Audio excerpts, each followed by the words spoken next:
ထိုင်းနိုင်ငံအတွင်းမှာနေထိုင်ဖို့အတွက်အိမ်ခန်းလိုက်ရှာကြရတော့မယ်ဆိုလို့ရှိရင်အသုံးတက်မဲ့ website တွေတချို့ညွှန်ပေးထားပါတယ်။ဘယ်လိုနေရာတွေကပဲဈေးရှိလဲကိုလိုချင်တဲ့ပုံစံကဘယ်လောက်သွားကြလဲဆိုတာကိုကကြိုပြီးတော့ကြည့်ထားမယ်ဆိုလို့ရှိရင်ဒီတကယ်ကိုအခန်းငှားတဲ့အချိန်ကြတော့သူများတောင်းတဲ့ဈေးကဈေးတင်လားဒါမှမဟုတ်ဈေးများနေလားငါ့ကိုကျင်းထဲနေလားစသဖြင့်ကိုကသိနိုင်တယ်ပေါ့နော်။ပူတို့တုန်းကလည်းဒီမှာနေဖို့အခန်းလိုက်ရှာတော့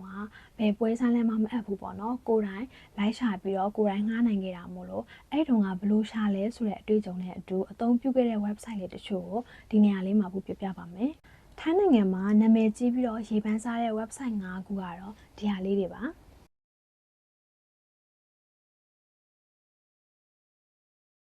ဒီနေရာမှာကြားဖြတ်အနေနဲ့ပေါ့နော်ကိုယ်တိုင်စောနာပြောခဲ့တဲ့ဒီ website လေးတွေကနေကြည့်ထားရတယ်ပေါ့နော်ကြည့်ထားရဲဆိုလို့ရှိရင်တနေရာကိုတွေ့ပြီးကြိုက်တယ်ဆိုလို့ရှိရင် Google Map ကြည့်ပြီးတော့အဲ့ဒီနေရာကိုရအောင်သွားမယ်ရအောင်သွားပြီးလို့ရှိရင်အဲ့ဒီ video ကိုရောက်ပြီးကိုလိုချင်တဲ့ကိုကြိုက်တဲ့ကိုတွေ့ထားတဲ့နေရာကိုရောက်ပြီးဆိုလို့ရှိရင်အဲ့ဒီအဆောက်အဦရဲ့ office ပေါ့နော်တနည်းအားဖြင့်ရုံးခန်းကိုသွားမယ်ရုံးခန်းမဟုတ်လို့ရှိရင်လည်းတချို့ကြောင့်လည်း reception ပေါ့နော်အဲ့ဒီ reception ကိုသွားမယ်သွားပြီးလို့ရှိရင်ဒီ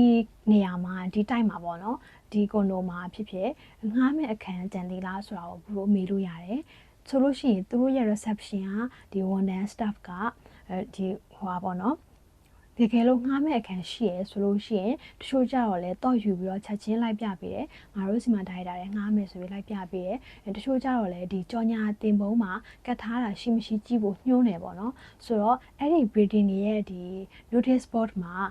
ကြော်ညာတွေကတ်ထားလေးရှိရဲငှားမယ်ဆိုရင်ငှားမယ်ရောင်းမယ်ဆိုလို့ရှိရင်ရောင်းမယ်ပေါ့နော်အဲ့ဒီအခန်းတွေကိုတွေ့လို့ရှိရင်အဲ့ဒီကြော်ညာမှာပါတဲ့ဒီဖုန်းနံပါတ်တွေကိုယူပြီးတော့သူ့ရဲ့ဖုန်းကိုဆက်သွယ်မယ်ပေါ့နော်ဆက်သွယ်တဲ့အခါမှာဖူးတို့ကဒီမြန်မာတွေအနေနဲ့ကကြတော့ဒီ conversation လုပ်ဖို့အတွက်ဘာသာစကားအခက်အခဲရှိတဲ့အခါမှာကိုကထိုင်းစကားရတဲ့လူဆိုလို့ရှိရင်တော့အဆင်ပြေတယ်ပေါ့နော်ဖုန်းကောက်ဆက်ပြီးတော့ထိုင်းလို့ပြောလို့ရတယ်အဲ့လိုမဟုတ်ဘဲနဲ့ကိုကထိုင်းဘာသာစကားမရတဲ့လူဆိုလို့ရှိရင်ကြတော့ဒီ speaking နဲ့လောက်ရတဲ့ conversation မဟုတ်ဘဲနဲ့ကိုကဒီ translate နဲ့ပေါ့နော်။ကွာစာရိုက်ပြီးတော့ပြောလို့ရတဲ့နေကိုသုံးလို့ရတယ်။ဘယ်လိုလဲဆိုတော့ line ပေါ့နော်။ဒီနိုင်ငံမှာကျတော့တော်တော်များများက line ကိုသုံးတယ်။ line ကနေတဆင့်ဆက်သွယ်ပြီးတော့ပြောကြတာများတဲ့အခါကျတော့ line ဆိုတဲ့ application ကိုရှာမယ်တောင်းမယ်ပြီးတော့လို့ရှိရင်အဲ့ဒီထဲမှာဖုန်းနံပါတ်နဲ့ဒီကြော်ညာတွေကပါတဲ့နံပါတ်ကိုလိုက်ရှာပြီးတော့ဆက်သွယ်မယ်ပေါ့နော်။တချို့နံပါတ်တွေကကြတော့ဒီပွဲစားတွေရဲ့ agent တွေရဲ့ဖုန်းဖြစ်နေတဲ့တချို့ကျတော့လည်းပိုင်ရှင်ကိုယ်တိုင်ထည့်ထားတာမျိုးပေါ့နော်ပိုင်ရှင်ကိုယ်တိုင်ဖုန်းထည့်ထားတာမျိုးရှိတယ်အများသောအားဖြင့်တော့ဒီသူတို့ကလည်းသူတို့ရဲ့ agent ကိုအပ်ထားတာများတယ်ပေါ့နော်ဆိုတော့အဲ့ဒီတယောက်ယောက်ရဲ့contact နဲ့ချိတ်မိသွားလိမ့်မယ်ဒါဆိုလို့ရှိရင်အခန်းကိစ္စကိုဆက်ပြောလို့ရပြီပေါ့နော်ဆိုတော့ line ကနေဆက်သွယ်တာကတော့ပို့ပြီးတော့ကိုသိချင်တာတွေမေးချင်တာတွေစသဖြင့်အသေးစိတ် detail ကြသွားမိလို့ရတယ်ဖုန်းဆက်တာကကျတော့ဘာသာစကားအခက်အခဲရှိလို့ရှိရင်တော့အဆင်ပြေမှာမဟုတ်ဘူးပေါ့နော်အဲ့ဒီတစ်ချက်တော့ရှိပါတယ်ဆိုတော့ဒီနေရာမှာပေါ့နော်ဟုတ်ပါမလားအဲ့လိုမျိုးအဲ့လောက်ထိရိုးရှင်းပါမလားအဲ့လောက်ထိလွယ်ပါမလားလို့တွေးမိတတ်တယ်ပေါ့နော်ဆိုတော့တကယ်ကတော့ပူတို့တုန်းကတော့တကယ်ပါဟုတ်တယ်အဲ့ဒီတိုင်းပဲအဲ့ရိုးရိုးရှင်းရှင်းဒီတိုင်းပဲပူတို့လိုချင်တဲ့ကွန်ဒိုအခန်းကိုရခဲ့တာပေါ့နော်ဆိုတော့အခုနောက်ပိုင်းကကြတော့လာတဲ့ဒီမြန်မာတွေလည်းများတယ်ပြီးသွားလို့ရှိရင်တချို့အခန်းတွေကလည်းသိရသလောက်ပေါ့နော်ကုန်နေရတယ်များတယ်လို့ပြောတယ်ကုန်နေပြီးမရှိတော့ဘူးဆိုတာလည်းကြားရတယ်ပေါ့နော်တချို့ကြောင့်လည်းဒီနိုင်ငံခြားသားတွေကိုမငှားတော့ဘူးပေါ့နော်ဒါမျိုးလေးမြန်မာတွေကိုမငှားတော့ဆိုတဲ့ဟာမျိုးလည်းအတန်တွေလည်းကြားနေရတယ်ဆိုတော့ဘာပဲပြော try ကြည့်တာတော့မမှားဘူးပေါ့နော်ကိုယ်တိုင်လုပ်ချင်တဲ့လူကိုယ်တိုင် try ချင်တဲ့လူအတွက်ကတော့ပူကဒီဗီဒီယိုလေးကအဲ့လိုလူတွေအတွက်ယူရတာပေါ့နော်နောက်တနည်းအားကြတော့ဒီ Facebook ပေါ့နော် Facebook မှာ marketplace ဆိုတာရှိရပေါ့အဲ့ဒီ Facebook ရဲ့ marketplace တွေမှာလည်းတချို့တင်တာလည်းရှိရပြီးရင် Facebook group တွေမှာတင်တာရှိရပေါ့နော်ဒါပေမဲ့ပြောချင်တာကဒီ Facebook ကကြတော့စောနာက website တွေနဲ့စာလို့ရှိရင် website တွေနဲ့ရှင်းလိုက်လို့ရှိရင်တော့နည်းနည်းလေး safe မဖြစ်ဘူးလို့ခံစားရတယ်ပေါ့နော်အဲ့အတွက်ကြောင့်မို့လို့ဒီ Facebook မှာကြတော့လူလိမ်တွေလည်းရှိတတ်တယ်ဆိုတော့ဘာပဲပြောဖူးအနေနဲ့ online ရရှာမယ်ဆိုလို့ရှိရင်တော့ဒီ Facebook ထက်ကို website တွေပေါ့နော်တရားဝင်သူတို့ဒီထိုင်းနိုင်ငံမှာတရားဝင်အရန်နာမည်ကြီးပြီးရေပန်းစားနေတဲ့ website တွေကနေ ရှာတာကပို့ပြီးတော့ safe ဖြစ်တယ်အာရုံမနောက်ဘူးပေါ့နော် Facebook ကမရဘူးလားဆိုတာတော့မဟုတ်ဘူးရတယ်ရနိုင်တယ်တိုးတော့နည်းနည်းလေးတော့ဟိုလူလိမ်ပိုင်းညာရှိနိုင်တယ်ပေါ့နော်မပြောတတ်ဘူးပေါ့ဒါကတော့ဘူးလေအဲ့တော့အဲ့လိုမျိုးနီးလန်းနေနဲ့လည်းရှာလို့ရတယ်ဆိုတာတော့ပြောပြပေးတာပါသူတို့ Facebook Marketplace တွေရှိရဲ့ Facebook မှာဒီ foreigner တွေကိုငှားဖို့အတွက်ဆိုတော့တချို့ကြောင့်လည်းဒီအင်္ဂလိပ်လိုရေးပြီးတော့တင်ထားရလေးတွေရှိတတ်တယ်ပေါ့နော် group လေးတွေရှိတတ်ပါတယ်ဘလို့ပဲရှာအခန်းတွေကတော့ကိုရှာလိုက်တယ်လည်းထွက်လာမှာပဲဆိုတော့အဲ့နေရာမှာအရေးကြီးလာတာကတော့ဒီ content လုပ်ဖို့အပိုင်းပေါ့နော်ဆက်သွယ်ဖို့အပိုင်းအရေးကြီးလာတယ်ဆက်သွယ်မယ်ဆိုလို့ရှိရင်ဘာသာစကားအားနည်းတဲ့သူဆိုလို့ရှိရင်ကြတော့စာရိုက်ပြီးပြောတာပဲအဆင်ပြေမှာမို့လို့အဲ့ဒီအချိန်မှာအရေးကြီးတာတော့ application ပေါ့နော်ဆိုတော့ထိုင်းနိုင်ငံကိုခြေချလိုက်ပြီးဆိုလို့ရှိရင်ကိုယ့်ဖုန်းထဲမှာထည့်ထားသင့်တဲ့ဒီ application တွေအကြောင်းပေါ့နော် application 5 ခုရှိရဲအဲ့ဒီဟာလေးတွေကိုပို့ link လေးချပြီးတော့ဒီ video ရဲ့ description ထဲမှာထည့်ထားပေးပါမယ်ကဲအဲ့ဆိုလို့ရှိရင် website ကနေကိုလိုချင်တဲ့အခန်းတွေကိုဘယ်လိုရှာမလဲဆိုတာကို full recording လုပ်ထားတယ်အဲ့ဒါလေးစလိုက်မယ်နော်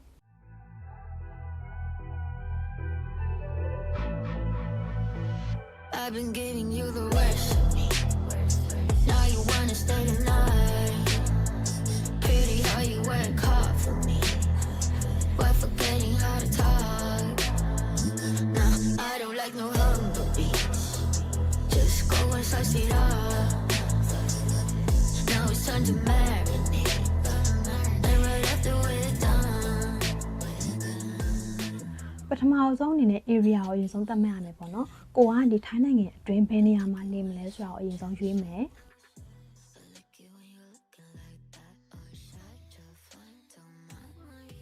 ပြီးရင်နောက်တစ်ခုကကြတော့ဒီကိုနေခြင်းတဲ့ပုံစံကိုရွေးမယ်ပေါ့နော်ကိုက apartment မှာနေချင်တာလား condo မှာနေချင်တာလား town house နဲ့နေချင်တာလားစတဲ့ကိုလိုချင်တဲ့ကိုနေချင်တဲ့ပုံစံကိုအရင်ဆုံးရွေးချယ်မယ်ပေါ့နော်ဘယ်လိုနေရာမျိုးမှာကိုကပိုသင့်တော်မလဲပေါ့နော်ဘယ်လိုနေချင်လဲပေါ့ဆိုတော့ဒီနေရာမှာဒီ website တွေမှာပဲဖြစ်ဖြစ်အပြင်မှာပဲဖြစ်ဖြစ်ပေါ့နော်သူက rent ရယ် sale ရယ်ဆိုပြီးနှစ်ခုရှိရပေါ့နော် rent ကငှားမဲ့ဟာ sale ကကြတော့ရောင်းမဲ့ဟာပေါ့နော်ဆိုတော့အဲ့ဒီမှာလဲကွာ rent ဆိုလို့ရှိရင် rent ကိုပဲရွေးပြီးတော့ကြည့်မယ်ပေါ့နော်ဆိုတော့ဒီမှာတစ်ခုကြားဖြတ်ပြောချင်တာက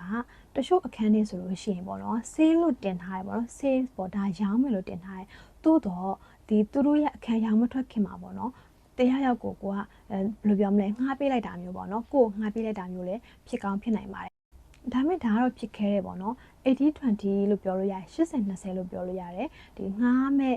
ရောင်းမဲ့အခန်းကိုငှားတဲ့ရာခိုင်နှုန်းကလဲတယ်ပေါ့နော်တော်တော်လေးနေ20ရာခိုင်နှုန်းတော့ရှိမှာပေါ့နော်ဒါမဲ့ကိုကစူးစမ်းပြီးတော့မေးကြည့်လို့သူတို့ငှားတယ်ဆိုလို့ရှိရင်လည်းကန်ကောင်းတာပေါ့နော်အဲ့လိုမျိုးရနိုင်တယ်ဆိုတာလေးကိုပြောပြတာပါ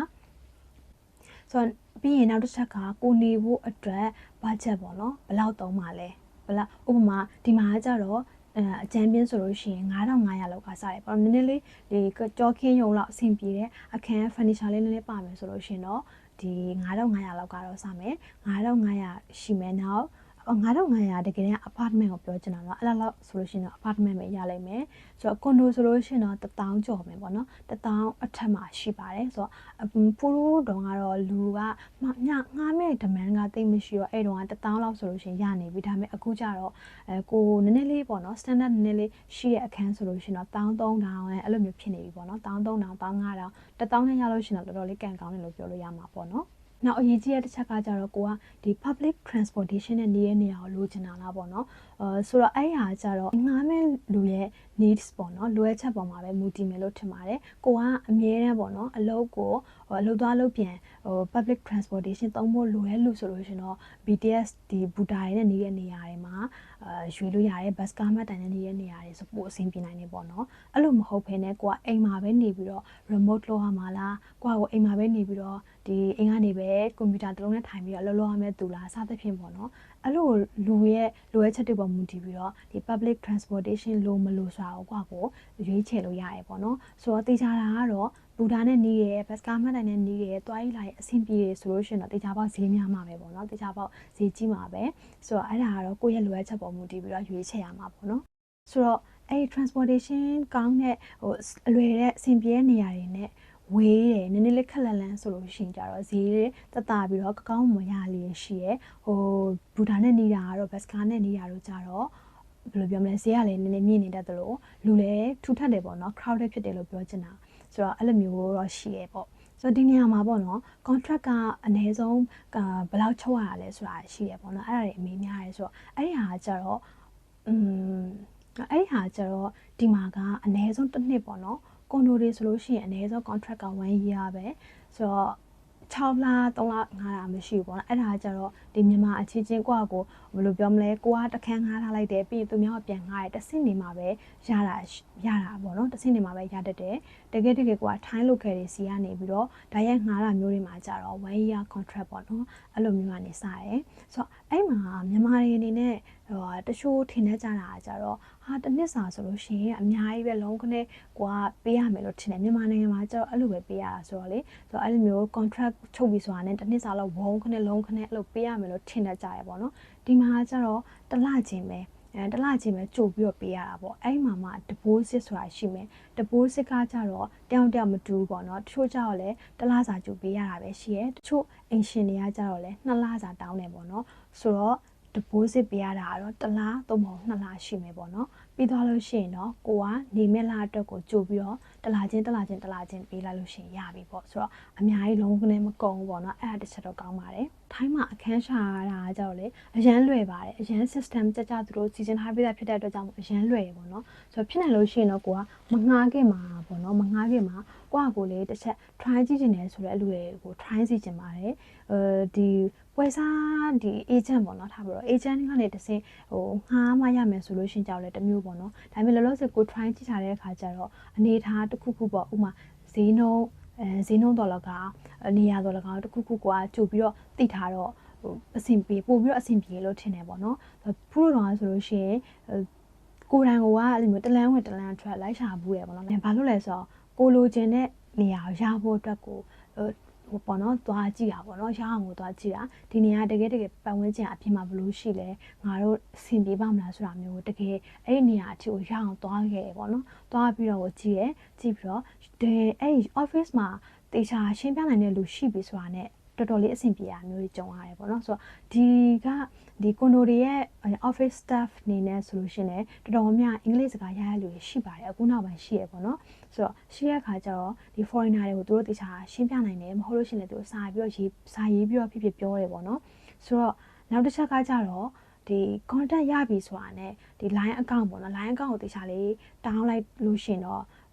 agent တရားရောက်နဲ့ချိတ်မိရင်ဆိုတော့မှအဆင်ပြေကိုကထားပါတော့ကိုချိတ်မိလိုက်တဲ့ကိုဆက်သွယ်လိုက်မိရဲ့တရားရောက်က agent သာဖြစ်နေခဲ့မယ်ဆိုလို့ရှိရင်သူတို့ကကိုကအခန်းလိုက်ရှာနေတယ်ဆိုတာကိုသိသွားတဲ့အခါကျတော့သူတို့မှရှိရဲ့နောက်တစ်ခုနဲ့တော်လကောင်းချိတ်ပေးတာမျိုးတွေရှိရပေါ့နော်ဆိုပါတော့ကိုကဒီခန်းကိုလိုချင်တယ်မရလိုက်ဘူးကုန်သွားပြီဒါမှမဟုတ်ဈေးကြီးလို့ကမငှားကြည့်အောင်ဆိုလို့ရှိရင်အဲ့ဒီ agent ကိုပဲထပ်ပြီးတော့တခြားနေရာတွေမှာဒီလိုမျိုးအခန်းတွေရှိနိုင်သေးလားရနိုင်သေးလားဆိုတာကိုသူတို့မေးလို့ရတယ်ပေါ့နော်ဒီထိုင်း agent တွေကဖူရိုချိတ်မိတုန်းကတော့တော်တော်လေးအဆင်ပြေရှင်းပြပေးရပေါ့နော်သူတို့မှရှိတဲ့အခန်းတွေကိုဈေးနှုန်းတွေ square meter တွေပေါ့နော်အကျယ်ဝန်းတွေတေချာလေးပြောပြီးတော့ကိုသူတို့ပို့ပေးရပေါ့နော်ဆိုတော့ကိုလိုချင်တဲ့ budget ပုံမူတည်ပြီးတော့လည်းသူတို့ရှာပေးတယ်သူတို့ရဲ့ service ပေါ့နော်ငါလိုက်ပြီးဟဲ့ဆိုလို့ရှိရင်ဒီပွဲစားခဆိုပြီးပေးကြမလို့မပေးရအောင်ပေါ့နော်လုံးဝမပေးရအောင်သူတို့ဒီအင်ရှင်ဘက်ကပဲပေးရလားပေးတာချင်တယ်ဆိုတော့ကိုဘက်ကဘာမှမပေးရအောင်ပေါ့နော်ကိုဘက်ကသူတို့ကိုပွဲစားခဆိုပြီးတော့သူတို့တက်ဂျူတာလည်းမရှိဘူးကိုဘက်ကပေးရတာလည်းမရှိဘူးပေါ့နော်အဲ့ဒါလည်းတစ်ချက်ကိုကြိုပြောပေးထားတာပေါ့နော်ဆိုတော့အခုအတန်လေးထွက်နေတာကတော့မြန်မာတွေများလာလို့မြန်မာတွေအခန်းတွေအရန်ရှာနေကြလို့ငားပြီးတော့ဆိုတဲ့အတန်လေးလည်းကြားရတယ်ပေါ့နော်ဆိုတော့အဲ့ဒါမျိုးတွေကြတော့မြန်မာအင်ရှင်တွေကပဲငားပြီးတော့တယ်ဆိုတာမျိုးတွေကြားရတယ်ဒါကတော့တကယ်ဟုတ်မဟုတ်ဆိုတာတော့ကိုယ့်ဟာကိုတေချာလေးထပ်လီလာဖို့လို့မျိုးလို့ထင်ပါတယ် update ကကြတော့လေဒါပေမဲ့ဒီရက်ပိုင်းထဲမှာတော့ဒီဖူးရဲ့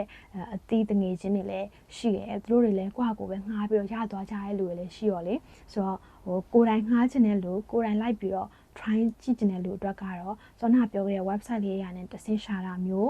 Google Map ကနေကိုလိုချင်တဲ့နေရာသွားပြီးတော့အဲ့ဒီနေရာကိုကိုယ်တိုင်ရအောင်သွားပြီးတော့ office မှာစုံစမ်းတာမျိုးတွေလုပ်စေချင်ပါတယ်ဆိုတော့အဲ့ဒါဆိုလို့ရှိရင်တော့အဆင်ပြေမယ်လို့မျှော်လင့်ပါတယ်ဒီမှာကအခန်းခါတွေကတော့စောနာပြောသလို price အနေနဲ့က9500ကနေပေါ့နော်1000ကျော်အထိအစားအစာရှိရဲဆိုတော့ကိုယ့်ရဲ့ budget နဲ့ကိုနေချင်တဲ့နေရာကိုရွေးချယ်ဖို့ပဲလိုတာပေါ့နော်ဆိုတော့စိတ်ကြိုက်ဖြစ်တဲ့အခန်းတွေ့ပြီဆိုတာနဲ့ဒီစာချုပ်ချုပ်ဖို့ရချိန်ယူလိုက်ရုံပဲအဲ့မှာစာချုပ်မချုပ်ခင်မှာပေါ့နော် wait ဒီနေရာမှာပေါ့နော် အရေးကြီးတာတစ်ခုရှိပါတယ်အဲ့ဒါက TM30 ပေါ့နော် TM30 TM30 ဆိုတဲ့အကြောင်းကိုစာချုပ်မချုပ်ခင်မှာဒီကိုယူမဲ့အခန်းနဲ့ပတ်သက်တဲ့လူပေါ့နော်စကားပြောမဲ့ပွဲစားဖြစ်စေအင်ရှင်ဖြစ်စေသူ့ကိုပြောဖို့လိုတယ်ငါ့ကို TM30 အတွက်စာရွက်စာတမ်းတွေထောက်ပံ့ပေးနိုင်မလားပေါ့နော်အဲ့ဒါကိုမေးဖို့လိုပါတယ်ကိုနေထိုင်မဲ့နေရာသိကြပြီဆိုလို့ရှိရင် TM30 နဲ့ပတ်သက်တဲ့စာရွက်စာတမ်းကိုသူတို့ဘက်ကပေးမှာလားပေါ့နော်သူတို့ဘက်ကထုတ်ပေးမှာလားဆိုတာကို clearly မေးဖို့လိုတယ်တချို့ကျတော့လည်းဒီ TM30 ဆိုတာဘာမှမသိဘူးပေါ့နော်တော်တော်များများပွဲစားတွေကတော့ဒီအာယုံနောက်မခံချင်လို့မပြောကြတယ်ဖြစ်နိုင်တယ်တချို့အင်ရှင်တွေနဲ့တွေ့လို့ရှိရင်လည်းအဲ့လိုမျိုးသူတို့က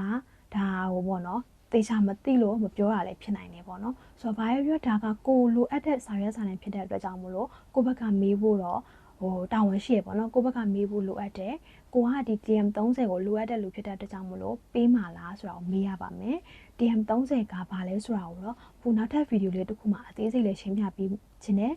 ဆိုတော့ဘာဖြစ်လို့လဲဆိုတော့ဟိုပါပေါ့နော်ဒီ topic လေး꿰ပြီးတော့တေချာလေးရှင်းပြပေးခြင်းလို့ပါအခုလောလောဆယ်ကတော့ဒီ TM30 ဆိုတာက